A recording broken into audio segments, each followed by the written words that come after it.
In the brutal cold of Pine Ridge, Colorado, a woman stumbles from an overturned stagecoach wearing a wool coat that once protected her from Denver's finest drawing rooms, now torn and stained with mountain mud and something that might have been blood. The autumn of 1885 had been merciless to the Rockies, and the early snow that blanketed the abandoned coach told a story the few remaining townspeople didn't want to hear. They saw what they expected to see: another victim of the treacherous mountain passes, someone else's tragedy, a problem that would sort itself out if they just looked the other way. Before we jump back in, tell us where you're tuning in from. And if this story touches you, make sure you're subscribed, because tomorrow, I've saved something extra special for you. The general store's shutters snapped closed as Henry Morrison caught sight of her limping down the frozen main street.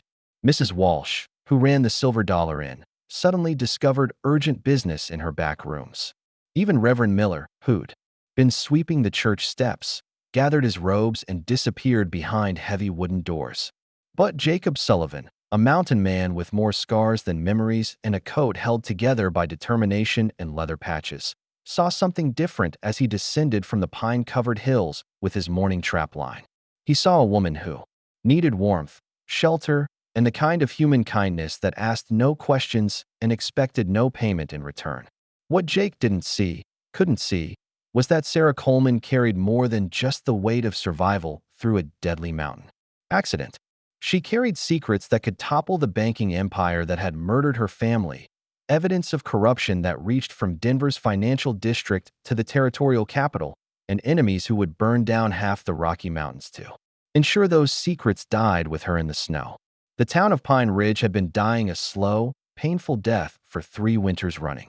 What used to be a bustling silver mining community that drew prospectors and families from across the territory had withered into something that barely deserved to be marked on territorial maps. The main street stretched between buildings that leaned against each other like old men sharing the weight of too many disappointments, their paint peeling away like old skin, revealing the raw timber underneath that spoke of better days and broken dreams. The Silver Dollar Inn sign swayed on rusted chains, creaking in the mountain wind that carried more ice than hope down from the peaks that surrounded the town like stone guardians watching over a graveyard. The general store's windows were half-board, and the few goods Henry Morrison still managed to stock spoke of a community barely hanging onto the edges of civilization. Canned beans, flour when the supply wagons could make it through the passes, and whiskey that helped men forget what their lives had become when the silver ran out and the mining companies moved on to richer veins in other mountains. The Sullivan mine, once the most productive silver operation in the territory, had closed 2 years ago when the vein that had made Jake's family wealthy finally played out. The equipment still sat rusting in the mountain air, a monument to prosperity that had lasted just long enough for tragedy to steal everything that mattered. Jake's brother Thomas lay buried in the small cemetery behind the church, killed when a support beam gave way during the final desperate attempt to find one more pocket of, or that might save their operation. Dr. Margaret Chun had stayed in Pine Ridge longer than sense suggested she should, treating the aches and injuries of a community that could barely afford to pay her in chickens and promises. She'd come west from San Francisco with dreams of bringing modern medicine to frontier towns, but 3 years of watching families pack up and leave had taught her that sometimes the most important medicine was simply bearing witness to people's struggles with dignity and compassion. Sheriff Bill Thompson spent most of his days whittling on the porch of his small office, watching the empty street and wondering how long it would be before the territorial government decided Pine Ridge no longer needed official law enforcement. His badge was tarnished, and his salary came sporadically when tax revenues allowed. But he stayed because someone needed to be there when trouble found its way up the mountain passes, and trouble had a way of finding isolated places where people thought they could disappear. Jacob Sullivan had been watching Pine Ridge slowly empty from his cabin near Elk Creek, 3 miles up a winding trail that most people couldn't follow even in good weather. He'd built the cabin with his brother Thomas 15 years ago, back when the Sullivan mine was producing enough silver to make them both wealthy men. They'd planned for their families to live side by side, to raise children who would grow up together in the clean mountain air, far from the corruption and crowded desperation of the growing cities down in the valleys. But fever had taken Jake's wife Helen and their 4-year-old daughter Emma during the terrible winter of 1882, when the snow fell so deep that no doctor could reach them and no medicine could save them. Thomas had died the following year in the mine collapse, and suddenly Jake found himself alone with more money than he could ever spend and no one left to spend it on. The cabin that had once echoed with laughter and plans for the future now held only the silence of empty rooms and memories that cut deeper than any mountain wind. Jake had taken to trapping and hunting, not because he needed the money, but because the work kept his hands busy and his mind focused on something other than the ghosts that lived in every corner of his home. He'd become something of a legend. Among the few travelers who still braved the mountain passes, the mountain man who would guide lost souls to safety without asking for payment, who would share his fire and his food with anyone the mountains had beaten down and left struggling. The townspeople of Pine Ridge had grown accustomed to seeing Jake's tall figure moving through the forest like some kind of protective spirit, appearing when someone needed help and disappearing back into the trees as quietly as he'd come. He never stayed long in town, never spoke more than necessary, but his presence was a comfort to people who'd grown used to disappointment and abandonment. On this particular morning, Jake had been checking his trap lines along Elk Creek when he heard the distant sound of splintering wood and terrified horses echoing off the canyon walls. He followed the sound down through the pine forest, moving with the quiet efficiency of a man who'd learned to read the mountain's moods and move through them like water flowing around stones. The overturned stagecoach lay twisted against a stand of aspen trees, its wheels still spinning slowly in the thin mountain air.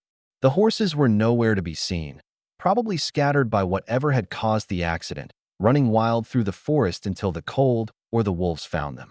Preparing and narrating this story took us a lot of time, so if you are enjoying it, subscribe to our channel. It means a lot to us.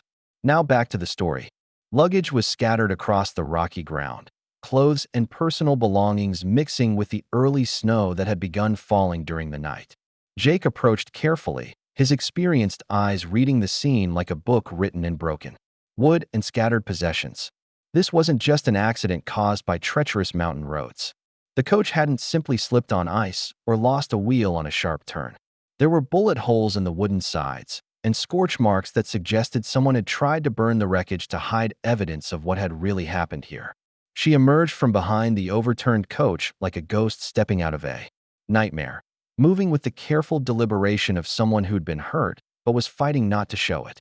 Her dark brown coat spoke of quality that Jake had only seen on the wives of mining executives who visited the territory to inspect their investments, but now it was torn at the shoulder and stained with travel, fear, and dried blood that might have been her own or might have belonged to someone who hadn't survived whatever violence had brought down the stage. Sarah Coleman stood in the scattered wreckage of her escape, one hand pressed against her ribs where something sharp had caught her during the crash, the other clutching a small leather satchel that she protected like it contained her very soul. Her auburn hair had escaped whatever careful arrangement it had once held, falling in waves around a face that was pale not from the mountain cold, but from exhaustion and terror that went deeper than physical injury. She looked around the crash site with eyes the color of summer leaves, searching for something or someone who clearly wasn't there anymore. Jake watched her from the shelter of the pine trees, taking in the small details that told him more about her situation than words could have conveyed. The way she moved suggested someone accustomed to being watched and protected, but also someone who'd learned recently that protection could disappear without warning. The careful way she held the leather satchel suggested it contained something more valuable than money, and the way her eyes tracked every shadow and movement spoke of a person who'd learned that danger could come from anywhere at any time. Jake had seen enough frightened people in his years guiding travelers through dangerous country to recognize the signs of someone running from more than just a stagecoach accident. This woman was fleeing from something that had the resources and determination to stage an attack on a heavily traveled mountain pass, something that could afford to hire professional killers and send them into treacherous country during the onset of winter. When he stepped out of the tree line, she spun toward him with reflexes that suggested she'd been expecting pursuit. For a moment, Jake thought she might run, but then she seemed to recognize something in his face or posture that suggested safety rather than threat. He moved slowly, keeping his hands visible and his voice gentle as he approached her across the debris-scattered ground. "Miss," he said, his words creating small clouds in the cold air. "You look like you could use some help." She studied his face with an intensity that made Jake conscious of his weathered features and mountain clothing, but also with a desperation that suggested she was looking for something specific, some sign that he could be trusted with whatever burden she was carrying. What she saw there seemed to satisfy some internal test, because she nodded slowly, though her grip on the leather satchel never relaxed. "I would be grateful for any assistance you could provide," she replied, and Jake could hear in her voice the educated accent of Denver society, the careful diction of someone who'd been raised in drawing rooms and finishing schools, now forced to negotiate for her life in a mountain forest with a stranger whose face bore the marks of too many years, fighting against weather and loneliness. As they picked their way through the wreckage toward the trail that would lead to Pine Ridge, Jake noticed things that confirmed his suspicions about her true circumstances. The way she automatically stepped aside when he moved to help her over fallen logs, as if she was accustomed to having servants clear her path. The fact that despite the violence of the crash and whatever had happened before it, her hands were soft and uncalloused, speaking of a life where physical labor was performed by others. Most telling was the way she carried herself even in her current desperate state, with a natural dignity that suggested someone who'd never doubted she would be listened to when she spoke. The walk to Pine Ridge took them down a winding mountain trail that Jake could have followed blindfolded, but which required careful navigation for someone unfamiliar with the terrain. Sarah moved slowly, clearly fighting against pain and exhaustion, but she never complained or asked to rest. Her determination impressed Jake, though he could see the cost it was taking on her. By the time they reached the outskirts of town, she was leaning more heavily on the walking stick he'd cut for her, and her breathing had become shallow and labored. Pine Ridge in the pale afternoon light looked exactly like what it was, a community on the edge of abandoning itself to the wilderness. The few people who saw them approaching reacted with the weary indifference of folks who'd learned that strangers usually brought problems rather than solutions. Jake guided Sarah past the shuttered windows and closed doors toward Dr. Chin's office, knowing that whatever story she eventually told him, she needed medical attention before she needed anything else. Dr. Chin met them at her door with the brisk efficiency of someone who'd learned to assess patients quickly and ask questions later. She took one look at Sarah's pale complexion and careful movements and ushered them inside without ceremony, her experienced hands already reaching for medical supplies as she guided her new patient toward the examination area. "What happened?" Dr. Chin asked as she began her examination, her voice gentle but professional. Sarah looked at Jake, then back at the doctor, and Jake could see her making calculations about how much truth was safe to reveal. "There was an accident," she said finally. "The stagecoach overturned in the mountains." Dr. Chin's hands found the tender area along Sarah's ribs where the impact had left its mark, and she nodded with the matter-of-fact acceptance of someone who'd treated the results of mountain travel accidents before. Bruised ribs, possibly cracked, but nothing that won't heal with rest. "You're fortunate, considering what these mountain roads can do to travelers who aren't careful." Jake watched the exchange with growing certainty that the woman calling herself Emma Hayes was carrying secrets that went far beyond a simple travel accident. The way she answered Dr. Chin's questions with just enough detail to satisfy medical necessity, but no more. The way her eyes tracked toward the windows whenever voices passed on the street outside.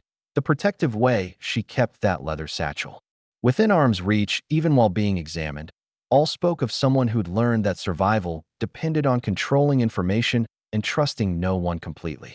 As Dr. Chin finished her examination and began preparing instructions for care and recovery, Jake found himself making a decision that would have surprised him 3 years ago, before grief had taught him that life was too short and too fragile to waste opportunities for kindness. Whatever this woman was running from, whoever she really was beneath the obviously false name, she needed help that went beyond medical treatment. She needed someone who could provide safety without asking questions, shelter without demanding explanations, and protection from whatever forces had been powerful enough to stage an attack on a mountain stagecoach and ruthless enough to leave her for dead in the wilderness. Dr. Chin finished wrapping Sarah's ribs with practiced efficiency, her movements speaking of countless frontier injuries treated in less than ideal circumstances. The small medical office above Morrison's general store smelled of carbolic acid and dried herbs, a mixture that somehow managed to be both sterile and comforting in the way that only a frontier doctor's sanctuary could achieve. Through the single window, the afternoon light was already beginning to fade behind the mountain peaks, casting long shadows across Pine Ridge's nearly empty Main Street. "You'll need rest," Dr. Chen said, washing her hands in a porcelain basin that had somehow survived the journey from San Francisco. "Those ribs will take time to heal properly, and you've been through more than your body wants to admit." She turned to study Sarah with the penetrating gaze of someone who'd learned to read suffering in all its forms. "The question is where you plan to do that resting." Sarah's hand moved instinctively to the leather satchel beside her, and Jake caught the gesture, even though she tried to make it seem casual. Whatever that bag contained, it was more important to her than her own safety, more valuable than the obvious wealth her clothing and bearing suggested she possessed. The way she protected it spoke of someone carrying something that could change lives or end them, depending on who gained access to its contents. "I was hoping to find accommodation in town," Sarah said carefully, though Jake could see in her expression that she already knew what the answer would be. Pine Ridge wasn't the kind of place that welcomed strangers with open arms, especially strangers who arrived under mysterious circumstances carrying themselves like escaped royalty. Dr. Chin's expression grew sympathetic but realistic. "Mrs. Walsh at the Silver Dollar Inn is particular about her guests, especially since the trouble started. She's had problems with folks who couldn't pay their bills, and she's learned to be cautious about taking in people who arrive without proper introductions or advance arrangements." The doctor's words were diplomatic, but Jake understood the translation. Pine Ridge had grown suspicious of outsiders, and a woman traveling alone with expensive clothes and an obviously false story would find no welcome at the town's only lodging house. Jake found himself speaking before he'd fully thought through the implications of what he was offering. "There's room at my place," he said quietly, watching both women turn to look at him with surprise. "It's not fancy, but it's warm and dry, and it's far enough from town that you could rest without folks asking questions you might not want to answer." Sarah stared at him with those summer green eyes, and Jake could see her weighing options she didn't really have. Trust a stranger who'd shown her kindness, or take her chances with a town that had already demonstrated its unwillingness to help. The calculation was simple, but Jake could see it wasn't easy for someone who'd probably never had to depend on the charity of people she didn't know. "That's very generous," she said finally, "but I couldn't impose on your hospitality without some form of compensation. I have some money." She reached toward a small purse attached to her belt, but Jake held up a hand to stop her. "No need for that," he said, and he meant it. Money had lost most of its meaning for Jake after Helen and Emma died. He had more silver sitting in Denver banks than he could spend in 3 lifetimes. But it couldn't buy back the voices that no longer filled his cabin or warm the empty spaces where laughter used to live. Sometimes folks just need a hand when the mountains get the better of them. Dr. Chin watched this exchange with the knowing expression of someone who'd seen Jake's capacity for unexpected kindness before. She'd been one of the few people to witness his quiet generosity over the past 3 years. The way he'd appear whenever someone needed help and disappear again, without fanfare or expectation of gratitude. She understood that Jake's offer came from something deeper than simple frontier hospitality. "Jake's place is safe," Dr. Chun said to Sarah, and there was something in her tone that suggested layers of meaning beyond the obvious. "He's helped more travelers through difficult situations than anyone else in these mountains. You'd be in good hands." As they prepared to leave the doctor's office, Jake noticed Sarah moving more easily than when they'd arrived, though she still protected her injured ribs with careful positioning. Dr. Chun had provided her with a small packet of herbs for pain and inflammation, along with detailed instructions for care that spoke of genuine concern for her patient's recovery. The transaction had an almost formal quality, as if all 3 participants understood they were engaging in something more significant than simple medical treatment. The walk through Pine Ridge's Main Street provided Jake with an opportunity to observe how the few remaining townspeople reacted to Sarah's presence. Henry Morrison watched from behind his store's dirty windows with the calculating expression of a merchant trying to determine whether a potential customer represented profit or problem. Mrs. Walsh emerged from the silver dollar in just long enough to get a good look at the woman who might have been seeking accommodation, then disappeared back inside with the decisive air of someone who'd made up her mind about something. Sheriff Thompson raised a hand in greeting as they passed his office, but Jake could see the lawman's eyes taking in details about Sarah's appearance and bearing with professional interest. Bill Thompson was a good man who took his responsibilities seriously, but he was also smart enough to recognize when someone's story didn't quite add up to the sum of observable facts. Jake made a mental note to have a private conversation with the sheriff later, if circumstances required it. The trail from Pine Ridge to Jake's cabin wound through dense pine forest that grew thicker and more isolated with each mile. The path was well maintained but narrow, clearly designed for someone who knew the country intimately rather than casual travelers. Sarah walked beside Jake's horse, accepting his offer to carry her small bag while maintaining her protective grip on the leather satchel that never left her person. As they climbed higher into the mountains, Jake found himself studying his unexpected guest with growing curiosity. She moved through the wilderness with more grace than he'd expected from someone raised in city comfort, adapting to the uneven terrain and forest shadows with an alertness that suggested intelligence and adaptability. When a branch snapped somewhere in the trees around them, she didn't jump or show fear, but Jake noticed how her eyes immediately tracked toward the sound and how her free hand moved closer to her body in a protective gesture. "You've spent time in wild country before," Jake observed, more statement than question. Sarah glanced at him with something that might have been surprise. "Some," she admitted. "My father believed that people should be comfortable in various environments. He arranged for me to learn riding and outdoor skills when I was younger." She paused, seeming to realize she'd revealed more about her background than she'd intended. He thought such knowledge might prove useful someday. The admission hung between them like smoke from a distant fire, meaningful but not quite substantial enough to grasp completely. Jake filed it away with the other small clues he'd been gathering about Sarah's true circumstances.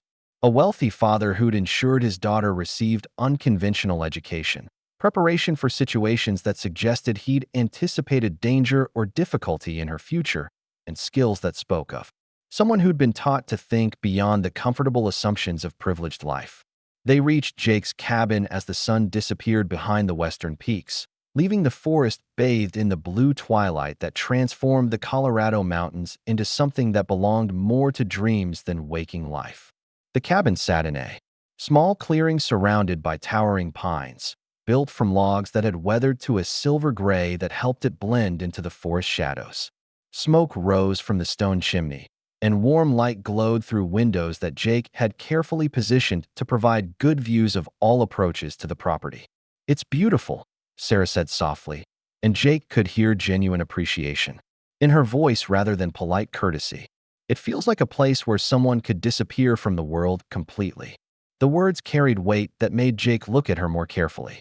Someone seeking to disappear from the world completely wasn't just someone who'd survived a stagecoach accident. That was someone who needed to become invisible to people with the resources and motivation to keep looking until they found what they were seeking.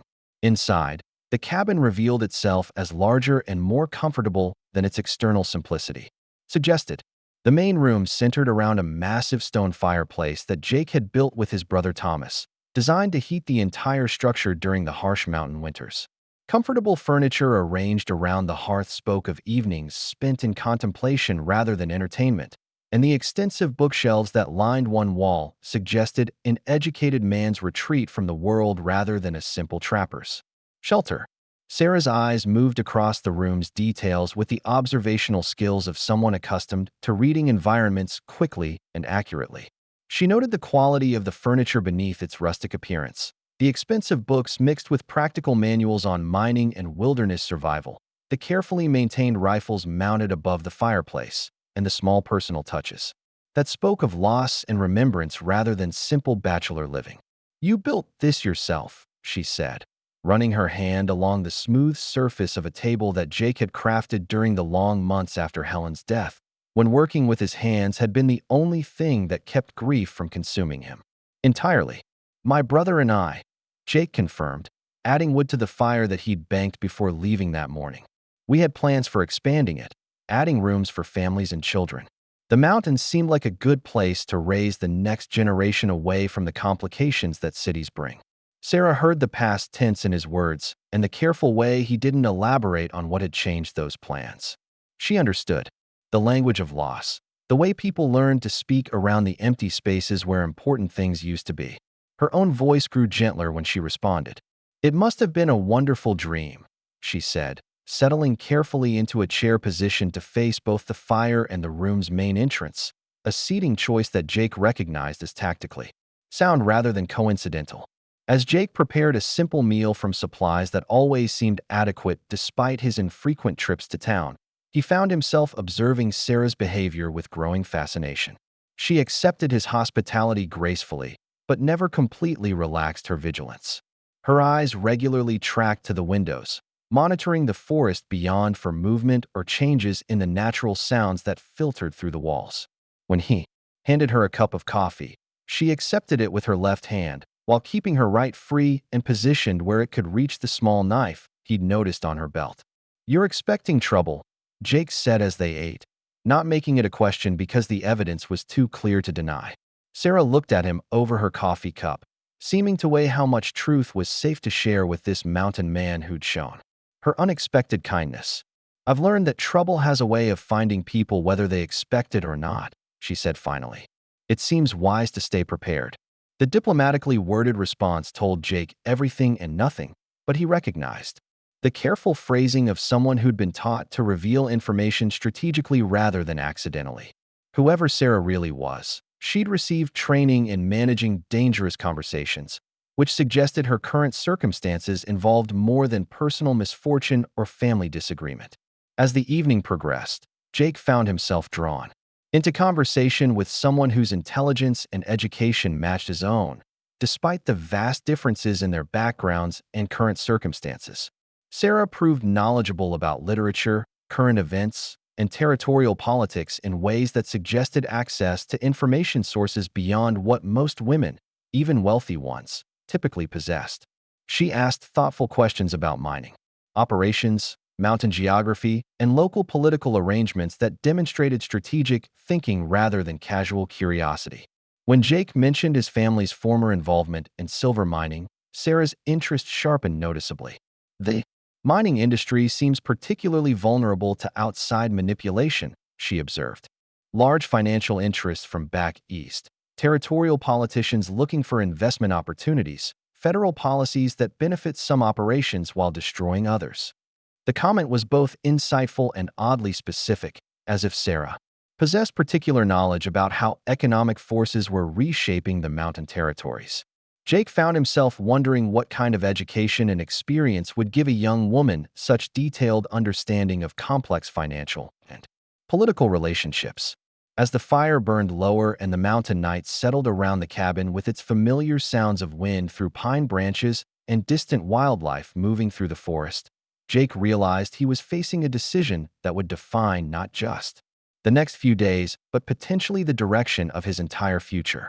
Sarah Coleman, whatever her real name might be, was clearly running from something significant enough to justify staging her death in a mountain stagecoach accident. She possessed information or evidence that someone powerful wanted badly enough to kill for, and she was skilled enough to have survived pursuit by people who were obviously professionals at hunting human prey. The safe choice would be to help her reach the next town, provide her with enough supplies and guidance to continue her journey, and return to the isolated life he'd built among these mountains. Jake had earned his solitude through grief and loss, and he owed nothing to a woman whose presence would inevitably bring complications and danger into the peaceful existence he'd constructed from the ruins of his former life. But as he watched Sarah staring into the fire with those summer green eyes that held depths of determination and fear in equal measure, Jake found himself thinking about the small silver locket that Helen had worn, the one that contained a tiny photograph of their daughter Emma. He'd buried it with his wife, but he still remembered the inscription inside. "Love is the courage to protect what matters most." Sarah represented something Jake had thought was lost forever, the opportunity to stand between danger and someone who needed protection, to use his skills and resources for something more meaningful than simple survival. She was carrying something that mattered enough for people to kill for, something that justified the risks she was taking and the sacrifices she was making. Whatever those secrets were, they were important enough to fight for, and Jake realized he wanted to be part of that fight. The decision, when it came, felt as natural as breathing mountain air. Jake would help Sarah Coleman protect whatever truth she was carrying, and he would stand with her against whatever forces were hunting her through these mountains. It wasn't about romantic attraction or even personal loyalty, though both of those elements were beginning to stir in ways that surprised him. It was about the simple recognition that some battles were worth fighting, some secrets were worth protecting, and some people were worth risking everything to defend. Outside the cabin, the wind carried the scent of snow from the high peaks, promising that winter was coming early to the Colorado Rockies. Inside, two people who'd found each other through circumstances neither had planned began the careful process of building trust in a world where trust could be the difference between survival and destruction. Sarah's leather satchel sat beside her chair, still protected but no longer guarded quite so defensively, and Jake's rifles remained mounted above the fireplace, available but not immediately threatening. Neither of them spoke about the future beyond the next few days, but both understood that something significant had shifted in the small universe of Jake's mountain cabin. Sarah had found sanctuary with someone capable of providing it, and Jake had found purpose with someone worthy of receiving it. Tomorrow would bring its own challenges and decisions, but tonight they had warmth, safety, and the beginning of something that might grow into the kind of partnership that could change both their lives forever. The leather satchel that Sarah guarded so carefully contained more than either of them was ready to discuss. But Jake was beginning to understand that its contents would determine not just Sarah's fate, but potentially the future of everyone in the Colorado Territory who believed that justice mattered more than profit, that truth mattered more than convenience, and that some things were worth fighting for regardless of the personal cost. As the fire settled into glowing coals and the mountain night deepened around them, Jake found himself looking forward to discovering exactly what kind of fight Sarah Coleman was prepared to wage and what role he might play in helping her win it. The mountains had taught him many lessons about survival, endurance, and the importance of choosing your battles wisely. Tonight, he was choosing a battle that might cost him everything he'd built, but might also give him something he'd thought was lost forever, a reason to believe that tomorrow could be better than today. The forest around the cabin held its breath in the way that wild places do when they sense that human plans are about to intersect with natural forces in ways that will reshape everything. In the distance, a wolf howled once, long and mournful, as if acknowledging that the simple life Jake had built in these mountains was about to become considerably more complicated. Sarah's head turned toward the sound, but she didn't seem alarmed, only alert in the way of someone who'd learned to read danger in all its forms. Whatever tomorrow brought, they would face it together, two people whose separate journeys had converged in a mountain cabin where trust was being built one careful conversation at a time, and where the promise of partnership was beginning to bloom in the space between caution and hope.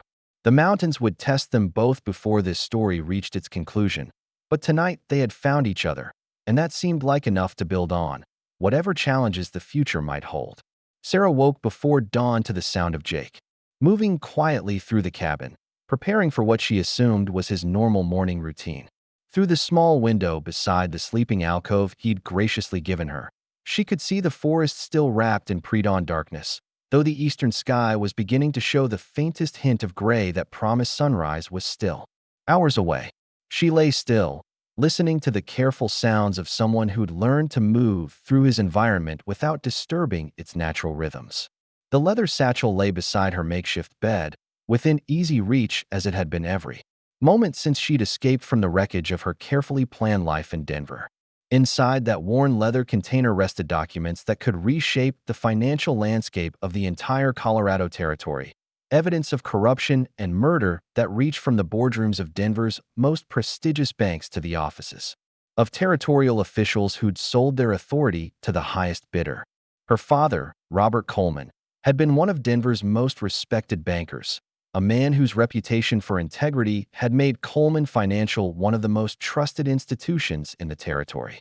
What the public hadn't known, what Sarah herself had only discovered in the weeks before her parents' murder, was that Robert Coleman had been conducting a secret investigation into his own business partners, documenting a conspiracy that used legitimate banking operations to hide illegal activities that included land fraud, mining claim manipulation, and systematic theft from the territorial treasury.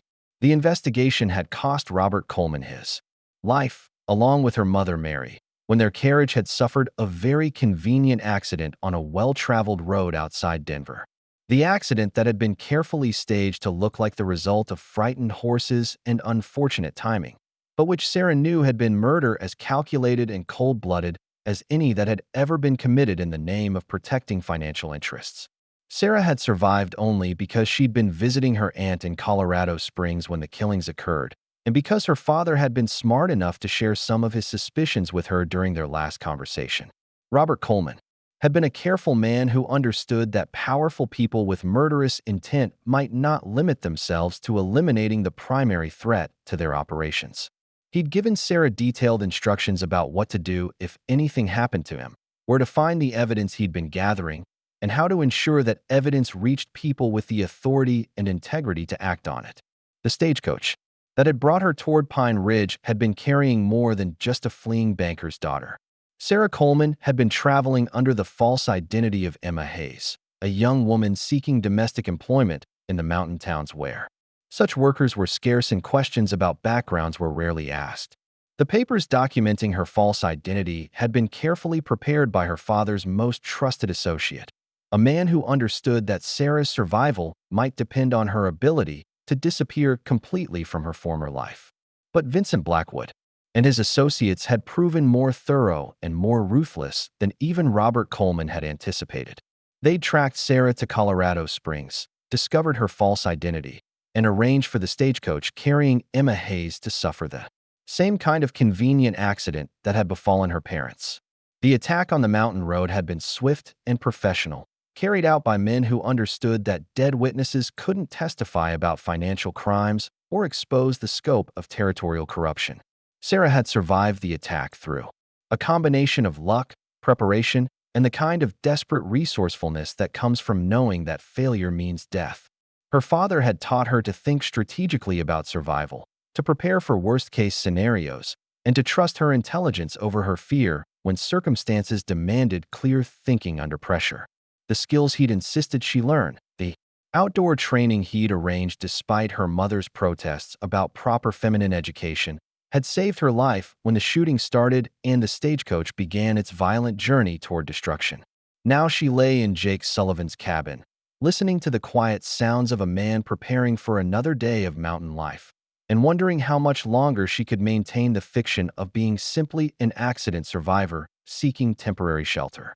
Jake was clearly intelligent enough to recognize that her story contained significant gaps and inconsistencies, but he'd been gentleman enough not to press for details she wasn't ready to provide. That courtesy couldn't last indefinitely, especially if her presence brought danger to someone who'd shown her nothing but kindness.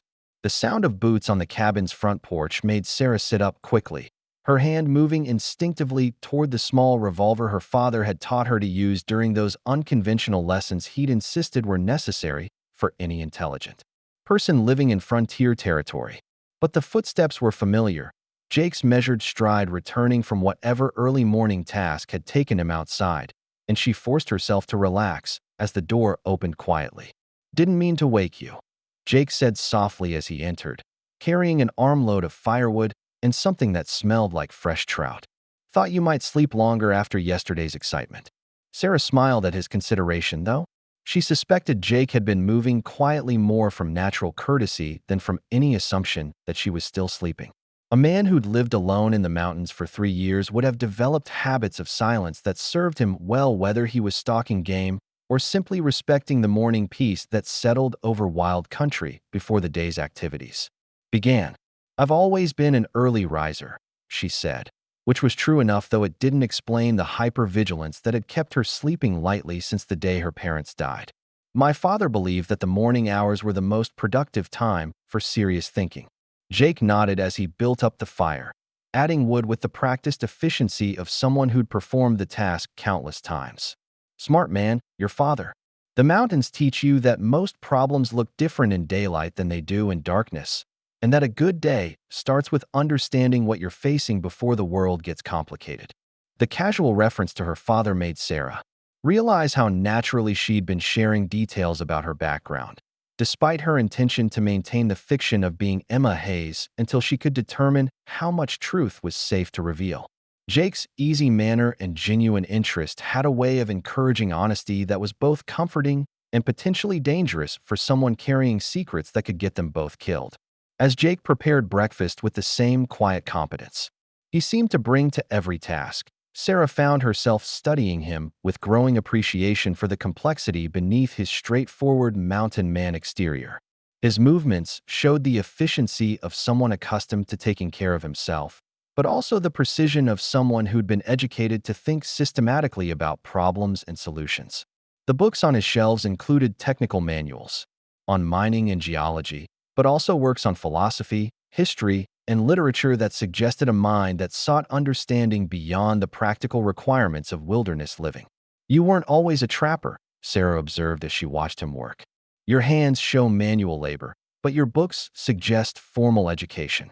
Jake glanced at her with something that might have been surprise at her observational skills. Colorado.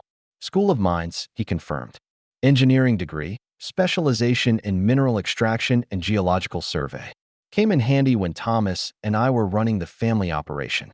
The admission added another piece to the puzzle of Jake Sullivan's background, explaining the quality of his cabin's construction and the obvious wealth that allowed him to live comfortably without apparent income from trapping or hunting.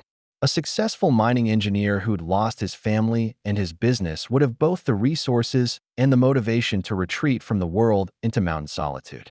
What made you stay after the mine closed?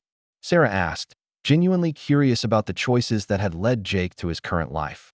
Jake was quiet for a moment, stirring eggs in an iron skillet with the focused attention of someone who was thinking about more than cooking. At first it was grief, he said finally.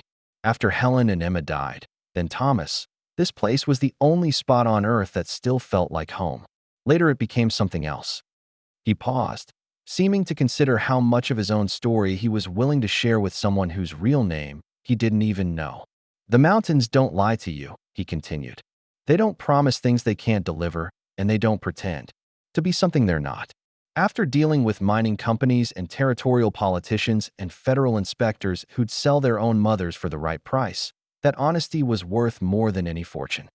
The bitterness in Jake's voice when he mentioned territorial politicians made Sarah's attention sharpen. If Jake had dealt with corruption in the mining industry, he might understand better than most people the scope of what she was carrying. In her leather satchel, the territorial government's relationship with mining interests was exactly the kind of corrupt arrangement that her father had been investigating when he died. Corruption in the territorial government, Sarah said carefully, testing Jake's reaction to the subject. That must have been frustrating for someone trying to run an honest operation. Jake's expression darkened as he transferred breakfast to plates with movements that suggested controlled anger rather than casual conversation. Frustrating doesn't begin to cover it, he said. Land commissioners who'd approve claims for the right contribution, territorial inspectors who'd overlook safety violations if their palms got greased properly, federal officials who'd make mining regulations disappear for companies that could afford to make it worth their while. He handed Sarah a plate of eggs and fresh trout with the careful courtesy of someone who'd been raised to treat guests properly, but his voice carried the weight of personal experience with the kind of systematic corruption that destroyed honest businesses and killed innocent people. The worst part, Jake continued, settling into the chair across from her with his own breakfast, was knowing that the system was designed to benefit the big operations from back east while crushing the local miners who actually understood the country and cared about doing things right. Men died in unsafe mines because territorial inspectors could be bought. Families lost their claims because land commissioners would file false reports. Entire communities got destroyed because federal officials would change regulations to benefit their financial backers. Sarah listened to Jake's account of territorial corruption with growing excitement and growing fear. His experiences confirmed everything her father had documented, but they also demonstrated how dangerous the truth could be for anyone who possessed evidence of systematic wrongdoing. Jake's mind had apparently been destroyed by the same corrupt system that had killed her parents, which meant he might be willing to help her expose the conspiracy. But it also meant that helping her would put him at risk from people who'd already proven their willingness to kill to protect their operations. "Did you ever consider fighting back?" Sarah asked quietly. "Gathering evidence, taking it to honest federal authorities, trying to expose what was happening." Jake's smile was grim and humorless. "Considered it, started working on it, even. Gathered some documentation that proved specific cases of bribery and fraud. But then Helen and Emma died, and Thomas was killed in that mine collapse, and suddenly I had more immediate concerns than exposing territorial corruption." He paused, studying Sarah's face with growing curiosity about her interest in his experiences with government corruption. "Why do you ask?" "Most folks who survive stagecoach accidents aren't particularly interested in discussing territorial politics."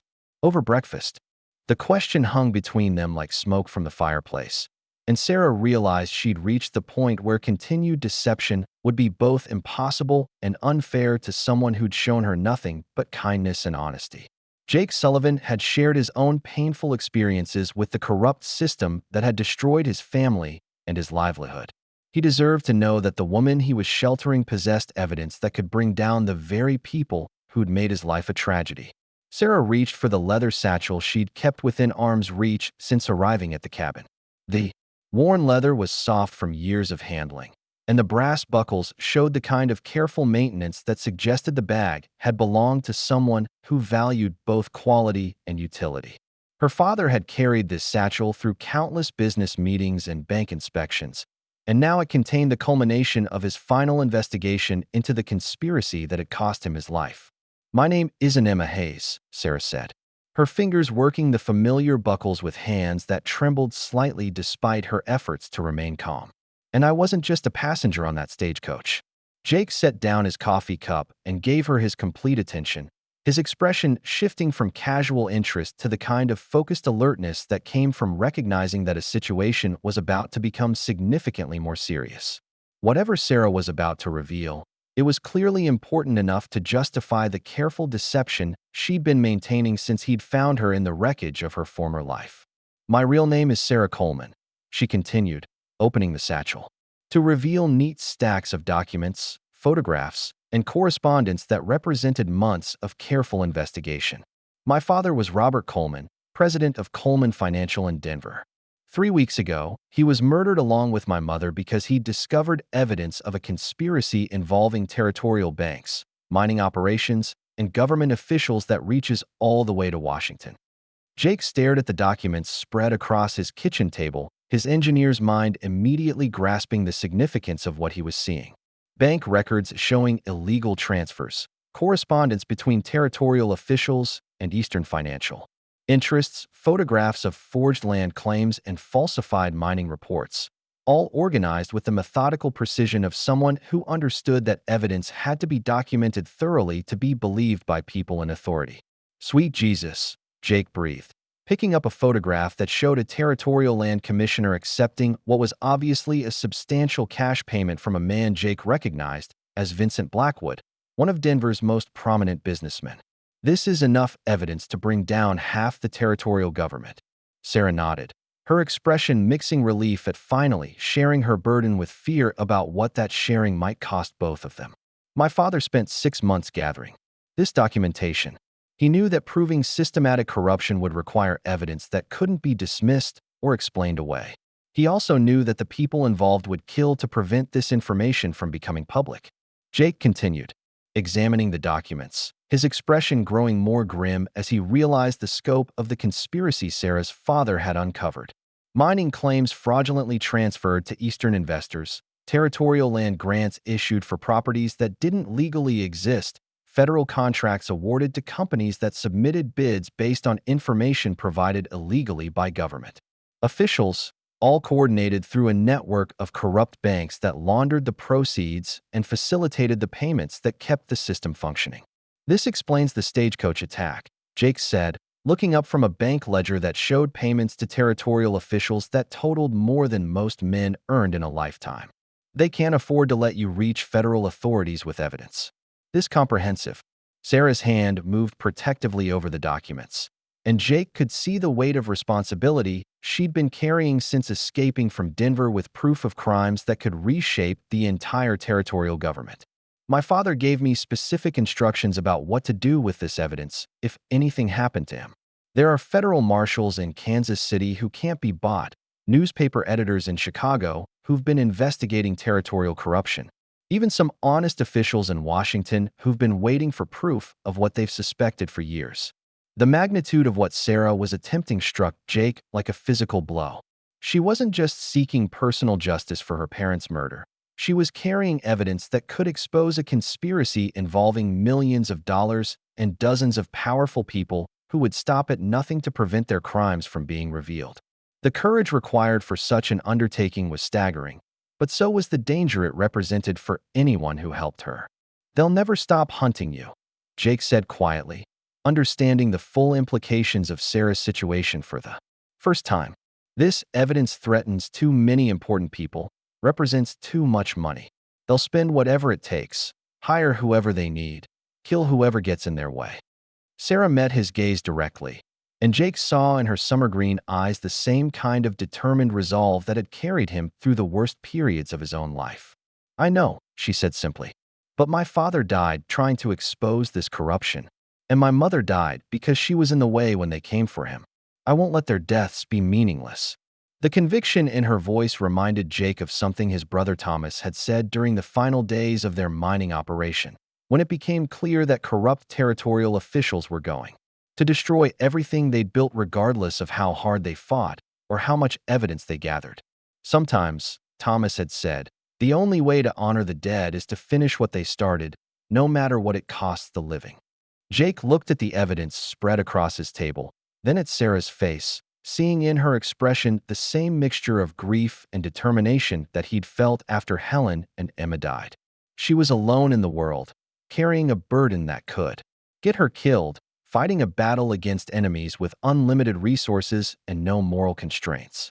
Everything about her situation reminded him of his own losses, his own anger at the corrupt system that had destroyed his family, his own desire for justice that had been buried under grief and isolation. The decision, when it came, felt as natural as sunrise over the mountains. Jake Sullivan had spent 3 years hiding from the world, nursing his pain and avoiding the kind of commitment that could lead to more loss. But Sarah Coleman represented something he'd thought was gone forever: the opportunity to fight for justice, to stand against the kind of systematic corruption that had destroyed everything he'd once valued, to use his skills and resources for something more meaningful than simple survival. "They killed my family too," Jake said quietly, his voice carrying the weight of understanding that came from shared experience with the same enemies. "Different methods, longer timeline, but the same corrupt system that's hunting you is the one that destroyed everything I cared about."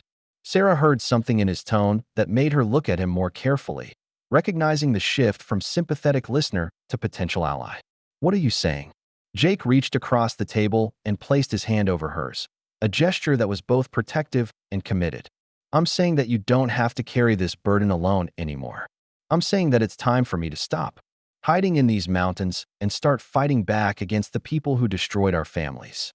The words hung between them like a promise and a declaration of war, transforming the comfortable sanctuary of Jake's cabin into the headquarters of a campaign that would either bring justice to the Colorado Territory or get them both killed.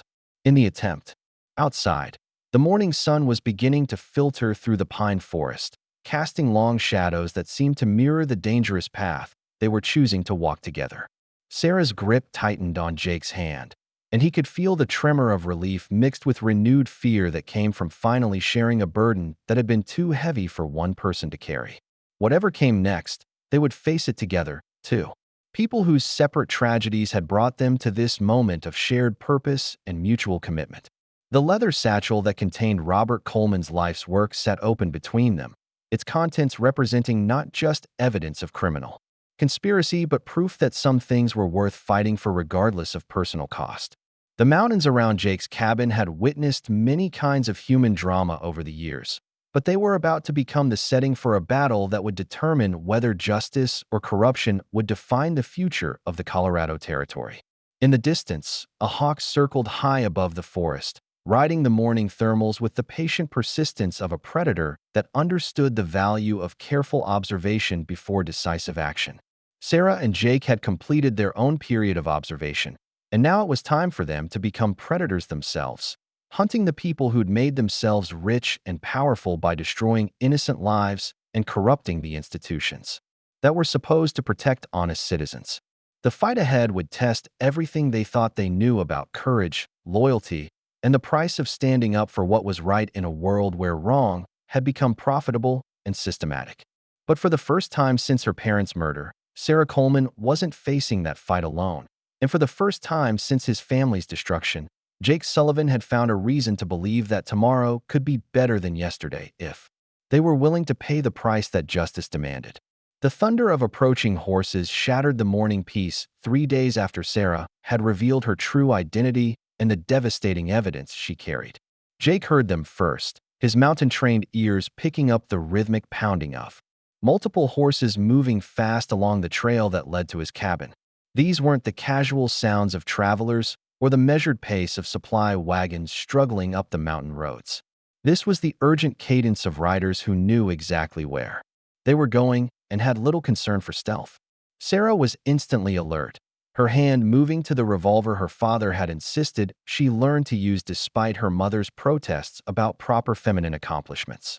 The leather satchel that contained Robert Coleman's damning evidence sat on the table between them, its contents organized and ready for transport to the federal authorities who waited in Kansas City, unaware that the proof they needed to dismantle a territorial conspiracy was about to be lost or won in a gun battle among the Colorado pines. Jake moved to the window with the fluid efficiency of someone who'd learned to assess threats quickly and accurately. Through the gap in the curtains, he could see 5 riders emerging from the forest trail, their dark clothing and professional bearing marking them as hired guns rather than territorial law enforcement. At their head rode a man Jake recognized from newspaper photographs and Denver Society pages, Vincent Blackwood himself, the wealthy businessman whose corruption had destroyed countless honest operations and whose murder of the Coleman family had set this entire deadly chain of events in motion. "They found us," Sarah said quietly, though her voice carried no surprise, only the grim acceptance of someone who'd been expecting this confrontation since the day she'd escaped from Denver, with evidence that could destroy powerful men. "My father always said that money could buy anything, including the kind of tracking skills that could follow a ghost through hell itself." Jake assessed their situation with the tactical thinking that mining engineering had taught him to apply to dangerous problems. 5 professional gunmen against 2 people, one of whom was an educated woman with limited combat experience, defending a cabin that offered good protection but no escape routes if the attackers decided to burn them out. The odds were poor, but not impossible for someone who understood the terrain and was willing to use every advantage the mountains could provide. "There's a root cellar built into the hillside behind the cabin," Jake said, his mind already calculating angles and possibilities. "Thomas and I dug it deep enough to store supplies through the winter, but it connects to an old mining tunnel that comes out near Elk Creek. If things go badly, you can get to those documents to safety while I hold them here." Sarah's response surprised him with its quiet intensity. "No," she said firmly, checking the chambers of her revolver with movements that spoke of thorough training rather than desperate improvisation. "I've spent 3 weeks running from these people, hiding like a frightened rabbit while they murdered my family and destroyed evidence of their crimes. I won't cower in a hole in the ground while you fight my battle alone." The determination in her voice reminded Jake of his wife Helen, who'd refused to evacuate to Denver during the terrible winter when disease had stalked the mountain communities like a hungry wolf. Helen had stayed to nurse sick neighbors even when it became clear that exposure to the fever would likely cost her own life, choosing courage over safety because some things mattered more than personal survival.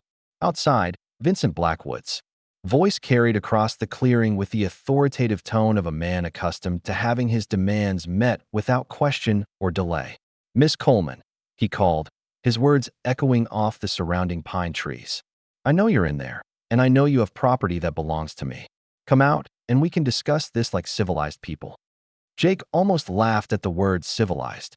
coming from a man who'd ordered the murder of Sarah's parents and staged a stagecoach massacre to cover up financial crimes.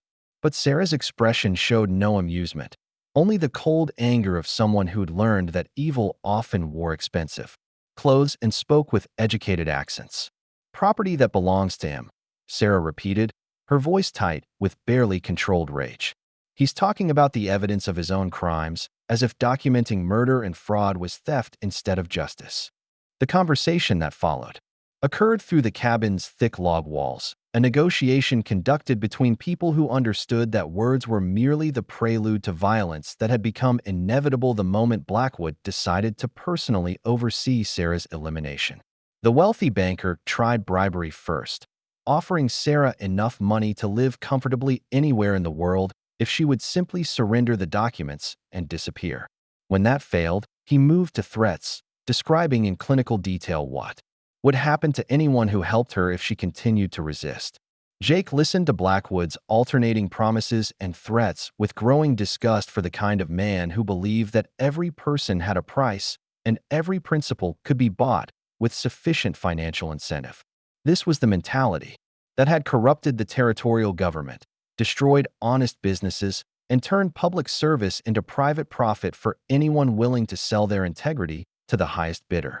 "Mr. Sullivan," Blackwood called, apparently having done enough research to identify Jake and understand his background.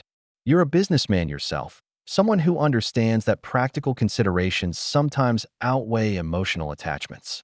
Miss Coleman has involved you in a situation that can only end badly for everyone concerned. Step aside and let us handle our business with her, and you'll find that your cooperation is generously rewarded." Jake's response came not in words, but in actions, as he systematically began checking the weapons that he'd hoped never to use against human targets. The rifles mounted above his fireplace were clean and well-maintained, tools of survival in country where dangerous wildlife was a constant threat. Now they would serve a different purpose, protecting something more valuable than personal safety. The negotiation phase ended when Sarah made her position clear in a voice that carried through the cabin walls with perfect clarity. "Vincent Blackwood," she called out, "you murdered my parents because my father discovered your conspiracy to defraud the territorial government and steal from honest miners. You staged a stagecoach attack to kill me because I carry evidence of your crimes. The only discussion we're going to have is whether you surrender yourself to federal authorities or whether you die here in these mountains like the rabid animal you are." The silence that followed Sarah's declaration lasted perhaps 10 seconds, long enough for everyone involved to understand that the time for pretense and negotiation had passed. Then the shooting started with the sudden violence of a mountain thunderstorm, transforming Jake's peaceful sanctuary into a battlefield where survival would depend on skill, courage, and the kind of desperate determination that comes from fighting for something more important than life itself. Jake had positioned himself at the cabin's front window, where he could control the main approach to the building, while Sarah covered the back wall from a firing position that offered protection. Behind the stone fireplace, the first volley from Blackwood's men shattered the cabin's windows and sent splinters flying from the log walls. But the structure that Jake and Thomas had built to withstand mountain weather proved sturdy enough to stop rifle bullets as well as winter storms. The battle that followed revealed the difference between professional killers accustomed to easy targets and mountain people fighting to protect their home and principles. Blackwood's hired gunmen were skilled and experienced, but they were fighting in unfamiliar terrain against people who knew every tree, rock, and shadow in the surrounding forest.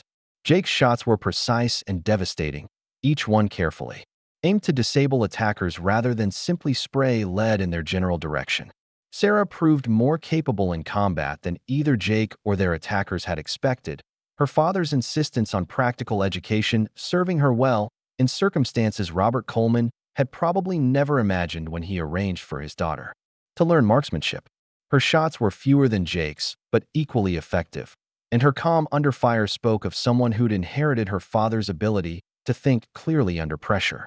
The fight might have continued indefinitely, with the attackers unable to approach the well-defended cabin and Jake and Sarah unable to escape their besieged position.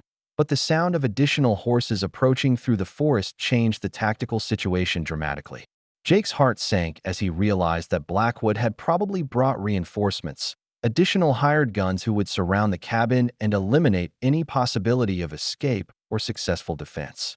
But the riders who emerged from the pine forest wore the uniforms of federal marshals rather than the dark clothing of professional killers, and their leader carried himself with the bearing of someone accustomed to legal authority rather than criminal violence. Marshal David Harrison had arrived with a full federal posse, drawn to Pine Ridge by telegraph messages that Jake had managed to send during the 3 days of preparation that had preceded this final confrontation. The presence of federal law enforcement transformed the battle from a private war into an official arrest operation, with Blackwood and his surviving men suddenly finding themselves surrounded by people with both the authority and the firepower to ensure that territorial corruption would finally face legal consequences. The wealthy banker who'd believed his money and influence made him untouchable discovered that federal marshals were considerably more difficult to bribe or intimidate than territorial officials. Marshal Harrison's voice cut through the mountain air with the kind of authority that came from representing the United States government rather than local political interests. "Vincent Blackwood," he called out, "you're under arrest for conspiracy, murder, fraud, and violation of federal banking regulations. Surrender immediately, and you'll be treated according to law. Continue resisting, and you'll be dealt with accordingly." The final phase of the confrontation lasted only minutes, as Blackwood's hired gunmen realized that fighting federal marshals was considerably more dangerous and less profitable than terrorizing isolated civilians. Professional killers understood the mathematics of survival, and those calculations had shifted dramatically against continuing their current employment. The conspiracy that had seemed so powerful and untouchable when hidden behind legitimate business facades crumbled rapidly when exposed to federal law enforcement that couldn't be bought or intimidated. Sarah emerged from the cabin carrying the leather satchel that contained her father's life work, the evidence that would ensure justice for her parents and accountability for the corruption that had destroyed so many honest families. Marshal Harrison received the documents with the gravity appropriate to materials that would reshape territorial government and potentially influence federal policy regarding Western development. As federal marshals secured their prisoners and began the process of documenting evidence that would support prosecutions reaching from Denver to Washington, Jake found himself standing beside Sarah in the clearing where his peaceful mountain life had been transformed into something he'd never expected to experience again. Partnership with someone who shared his values, commitment to a cause that mattered more than personal comfort, and the satisfaction that came from standing successfully against the kind of systematic corruption that had destroyed his family. "What happens now?" Sarah asked, watching the marshals prepare for the journey back to Denver, where federal prosecutors waited to begin trials that would expose decades of territorial corruption. Jake looked at his cabin, at the mountains that had been his refuge from the world's complications, at the woman whose courage had reminded him that some battles were worth fighting regardless of personal cost. "Now," he said quietly, "we have choices to make about what kind of life we want to build from what we've learned about each other." The conversation that followed occurred as they walked together through the forest that had witnessed their transformation from strangers to allies to something more complex and promising than either had dared hope for when grief and danger had first brought them together. Sarah spoke of her plans to continue her father's work, using the Coleman family fortune to support honest businesses and expose corruption wherever it took root. Jake described his growing understanding that isolation wasn't healing, that meaningful work required partnership with people who shared the commitment to justice over profit. 3 months later, Pine Ridge had begun its transformation from a dying mining town into something that resembled the community it had been before corruption and corporate greed had drained away its prosperity and population. The Coleman Restitution Foundation, administered jointly by Sarah and Jake, had provided low-interest loans to honest miners, supported new businesses that served community needs rather than outside investors, and helped families who'd lost their livelihoods to fraudulent schemes rebuild their lives with dignity and hope. The wedding had been simple, conducted by Reverend Miller in the small church that served Pine Ridge's slowly growing population. Dr. Margaret Chun had served as Sarah's attendant, while Sheriff Bill Thompson had stood with Jake, both men understanding that they were witnessing something more significant than a personal ceremony. This was the beginning of a partnership that would influence the future of everyone in the Colorado Territory who believed that justice mattered more than profit. Jake and Sarah's home remained the cabin near Elk Creek, expanded now to accommodate the children they planned to raise among the pine forests that had brought them together. The leather satchel that had once contained evidence of conspiracy now held letters from grateful families whose lives had been restored through the Foundation's work, newspaper clippings about successful prosecutions of corrupt officials, and correspondence from federal authorities who'd learned to appreciate honest partners in the ongoing battle against systematic corruption. The golden compass that Sarah had commissioned to replace Jake's broken pocket watch sat on their mantelpiece, its inscription reading, "True justice always points home." Beside it, Robert Coleman's original documents rested in a frame that honored the man whose courage in facing powerful enemies had ultimately brought his daughter and Jake together in partnership that served something larger than their individual lives. 5 years after the confrontation that had brought federal justice to the Colorado Territory, Jake and Sarah Sullivan stood on their porch watching their twin sons play in the garden that Sarah had planted with seeds from her mother's Denver greenhouse. The boys would grow up understanding that their parents had chosen love over safety, justice over comfort, and partnership over isolation when the world had demanded that kind of courage from ordinary people facing extraordinary challenges. In the distance, the whistle of a train echoed through the mountain valleys, carrying honest cargo for fair wages along rails that served communities rather than exploiting them. The sound represented progress, guided by conscience rather than greed, development that strengthened communities rather than destroying them for the benefit of distant investors who cared nothing for the people whose lives they affected. Pine Ridge had become what it was always meant to be, a place where honest work was rewarded, where families could build secure futures, and where the mountains protected people who understood that some things were worth more than money. The conspiracy that had once seemed so powerful and untouchable had crumbled when confronted by people willing to sacrifice personal safety for principles that mattered more than survival. Jake's engineering skills had found new purpose in designing mining operations that prioritized worker safety and environmental protection over maximum profit extraction.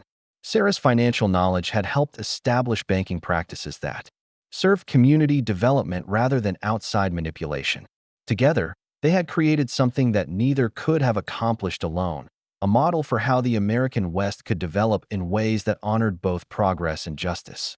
The children playing in their garden would inherit a world where their parents' choices had made a difference, where corruption had been exposed and punished, where honest people could build families and communities without fear of systematic exploitation by those powerful enough to buy territorial officials and federal contracts. The legacy of Robert Coleman's courage and Jake Sullivan's decision to emerge from mountain isolation lived on in institutions that served justice rather than profit. As evening settled over the Colorado Rockies, painting the peaks in shades of gold and purple that never lost their ability to inspire wonder, Jake and Sarah Sullivan sat together on the porch they'd built to face the sunrise. The mountains had taught them both about endurance, about the patient persistence required to weather storms and emerge stronger, about the kind of love that grew deeper through shared struggle rather than shallow through easy comfort.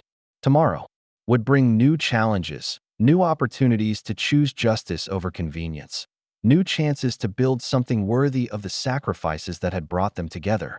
But tonight they had what they'd fought so hard to protect and create.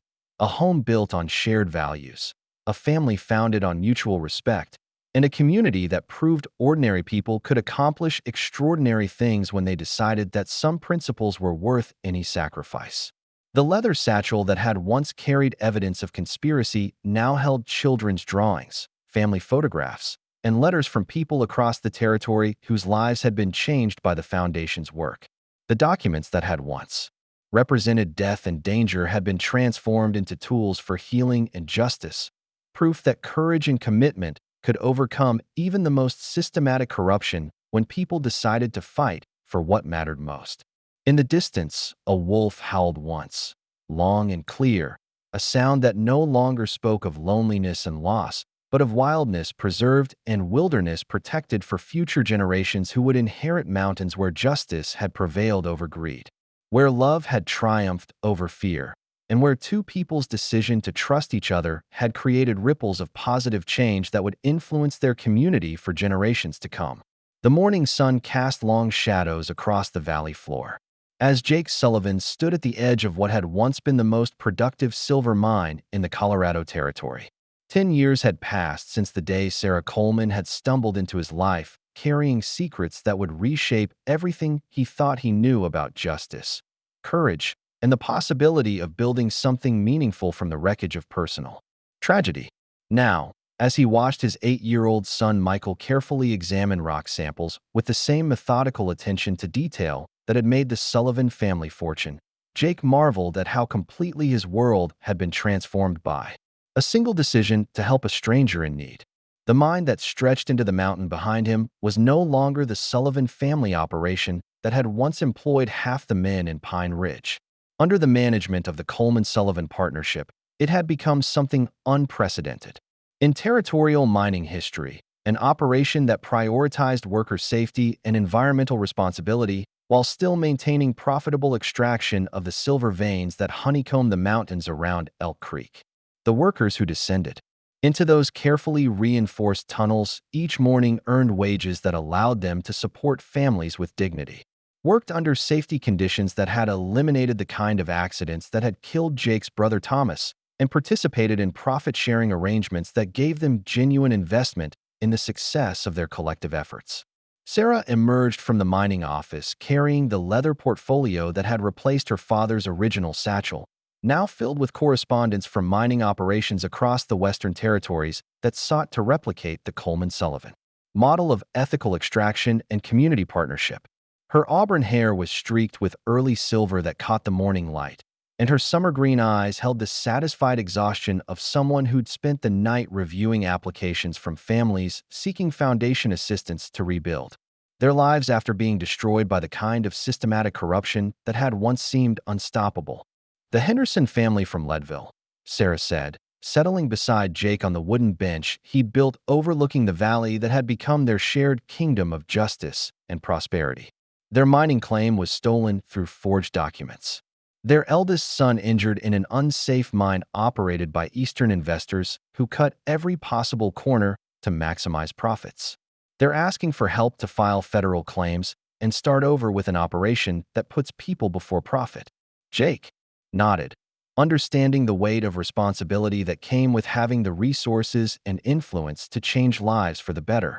The Coleman-Sullivan Foundation had grown from a simple desire to honor Robert Coleman's memory into something that touched families across multiple territories, providing not just financial assistance, but also legal support, medical care, and educational opportunities for communities that had been abandoned by the kind of development that served distant investors rather than local populations.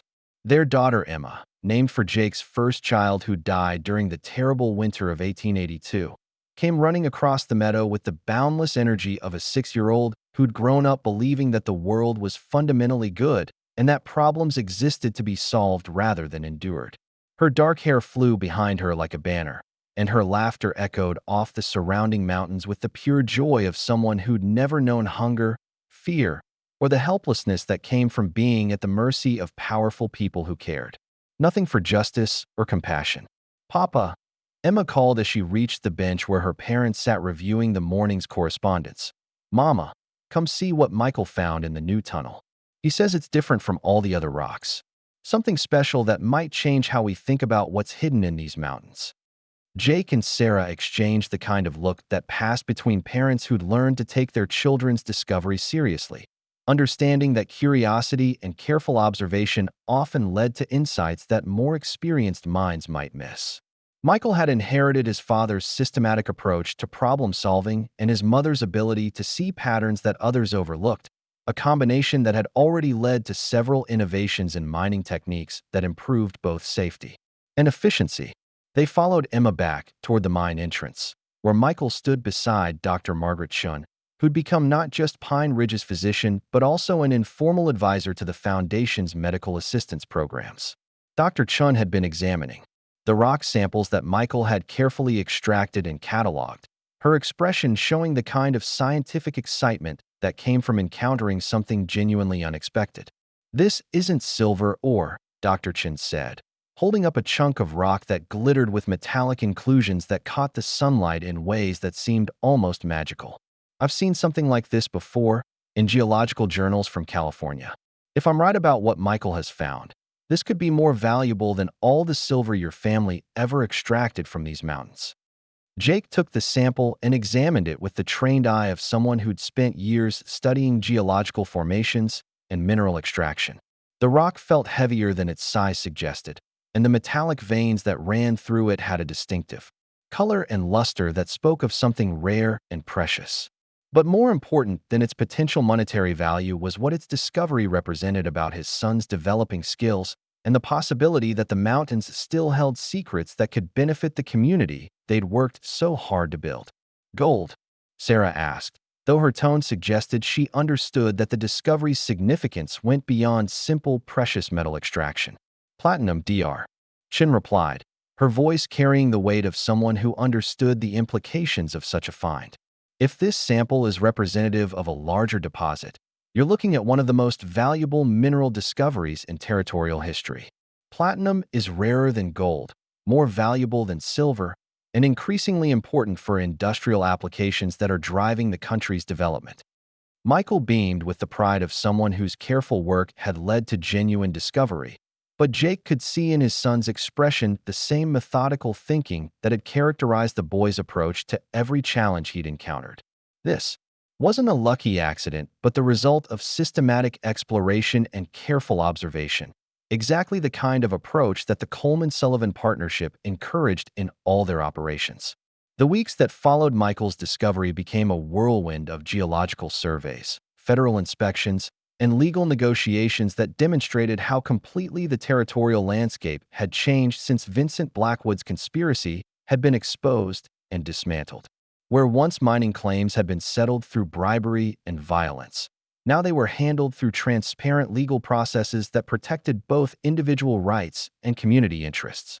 The federal officials who arrived to assess the platinum discovery were honest professionals rather than corrupt political appointees, men and women who understood that their responsibility was to serve public interest rather than private profit.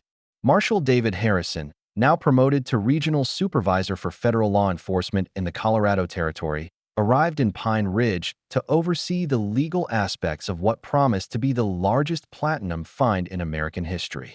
Harrison had remained in contact with Jake and Sarah over the years, understanding that their partnership represented something more significant than personal success.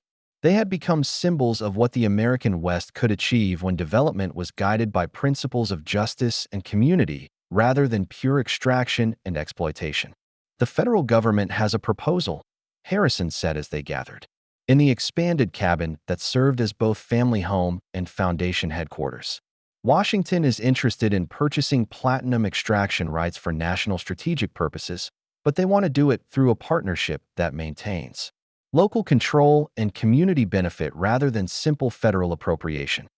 The proposal that Harrison outlined represented a new model for federal territorial cooperation, one that had been developed specifically because of the success that Jake and Sarah had demonstrated in combining profitable resource extraction with community development and environmental protection. Rather than simply seizing valuable mineral rights through legal technicalities, the federal government wanted to create a partnership that would serve as a model for responsible development across all the Western territories. Sarah studied the documents with the financial expertise she'd inherited from her father, but also with the hard-won wisdom that came from years of fighting against the kind of systematic corruption that had destroyed so many honest families. They're offering genuine partnership, she said with something approaching wonder. Not the kind of federal contracts that benefit outside investors at community expense, but actual shared ownership and decision-making authority. Jake found himself thinking about his brother Thomas, about the dreams they'd shared for building something lasting and meaningful in these mountains. Thomas had died believing that small operations could never compete with the massive capital and political influence of Eastern investors, that honest miners would always be crushed by systematic corruption that favored wealth over integrity. Now his son had discovered something that could make their community one of the wealthiest in the territory, and they had the political and legal framework to ensure that wealth served justice rather than undermining it. The negotiations that followed demonstrated how completely the relationship between federal authority and territorial development had been transformed by a decade of prosecutions, reforms, and new policies that prioritized community benefit over corporate profit. Instead of backroom deals and corrupt officials, the Platinum Extraction Partnership was negotiated in public meetings where community members could ask questions, voice concerns, and participate in decisions that would affect their lives and their children's futures. Pine Ridge had grown from a dying mining town into something that resembled the ideal communities that territorial boosters had once promised but rarely delivered. The main street bustled with legitimate businesses that served local needs rather than extracting wealth for distant owners. The school that Sarah had helped establish drew students from across the territory, offering education that prepared young people for lives of meaningful work and civic responsibility. The hospital that Dr. Chun now directed provided medical care that was available to everyone regardless of their ability to pay, funded by foundation resources that had transformed healthcare from a luxury item into a community right. Most importantly, Pine Ridge had become proof that American development could serve justice rather than undermining it, that prosperity could strengthen communities rather than destroying them, and that ordinary people could build extraordinary things when they committed themselves to principles that mattered more than personal advantage.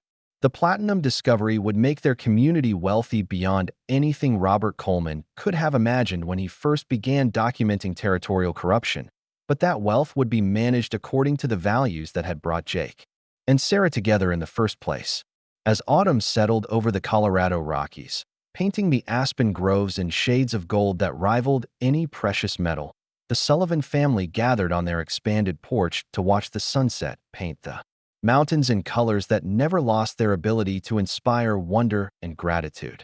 Michael and Emma played in the garden that had grown from Sarah's original plantings into something that fed half the families in Pine Ridge, their laughter mixing with the evening sounds of a community that had learned to prosper without compromising the principles that made prosperity meaningful.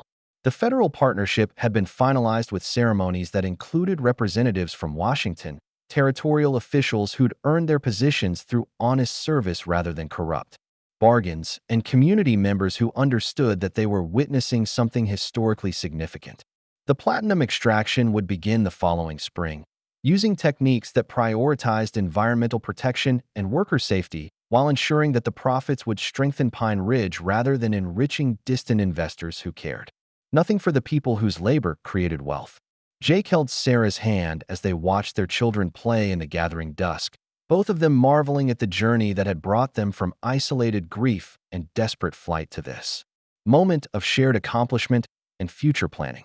The leather portfolio that contained their correspondence with families across the territory sat beside them, filled with letters that told stories of hope restored, communities rebuilt, and justice achieved through the patient work of people who refused to accept that corruption was simply the price of progress. "Do you think your father would be proud?" Jake asked quietly, watching Emma chase fireflies through the garden while Michael studied the stars that were beginning to appear in the darkening sky. Sarah smiled, her hand tightening on his as she considered the question that had driven her choices for more than a decade. "I think he'd be amazed," she said finally. He dreamed of exposing corruption and achieving justice for individual families. I don't think he ever imagined that his work would lead to systematic reform that could change how the entire territory develops and grows.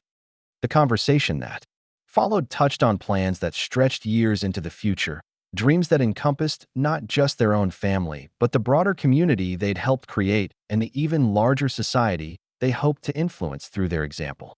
The Coleman Sullivan Foundation had grown beyond anything they'd originally envisioned, becoming a model for how private wealth could serve public good, how successful businesses could strengthen rather than exploit their communities, and how individual choices to prioritize justice over profit could create ripple effects that transformed entire regions.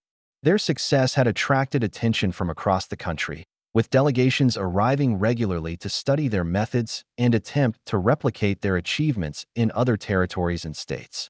Universities sent scholars to document their innovations in mining safety and environmental protection.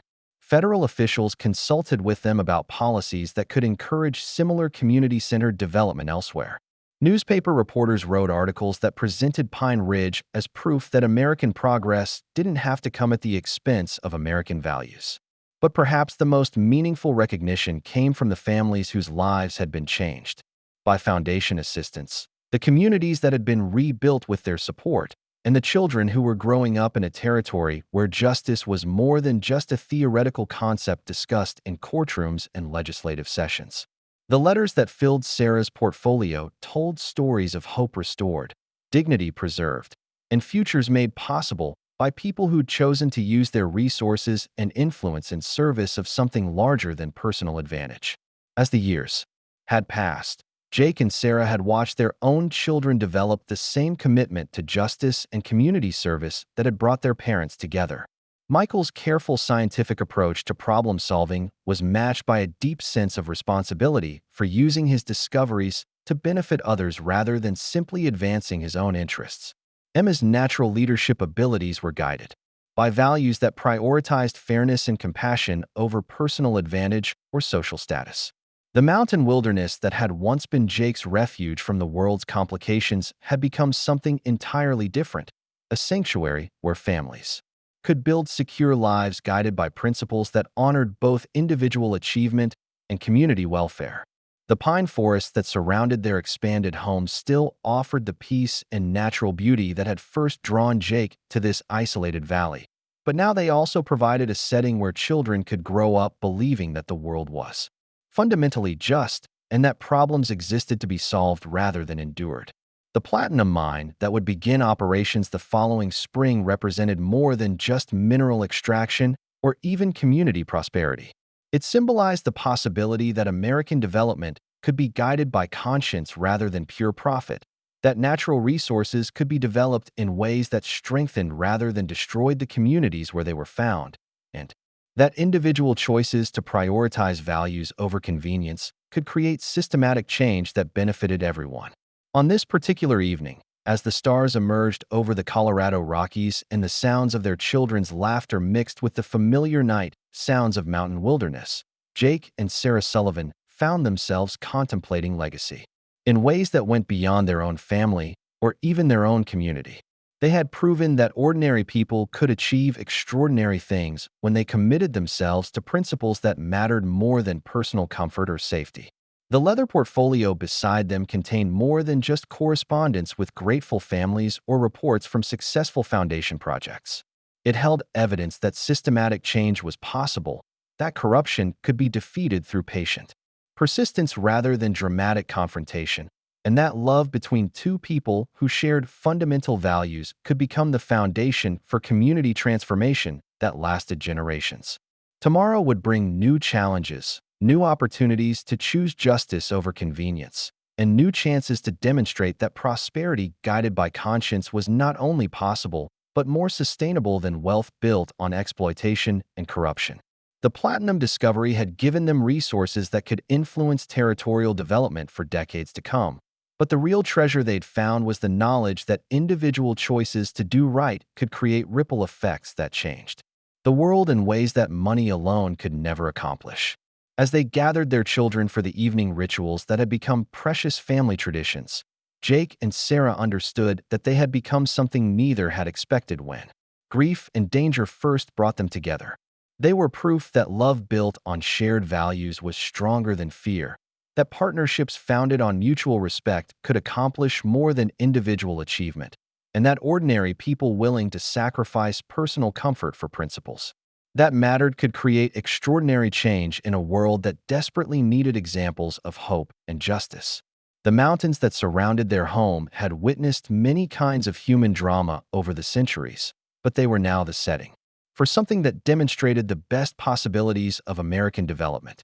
Pine Ridge had become a place where children could grow up secure in the knowledge that hard work was rewarded fairly, where families could build futures without fear of systematic exploitation, and where natural resources served community prosperity, rather than distant corporate profit. In the distance, the whistle of the evening train echoed through the valley, carrying honest cargo for fair wages along rails that connected communities rather than exploiting them. The sound represented progress guided by conscience, development that strengthened rather than destroyed, and the kind of systematic change that began with individual choices to prioritize justice over profit, love over fear, and community welfare over personal advantage. Up next, you've got two more standout stories right on your screen. If this one hit the mark, you won't want to pass these up.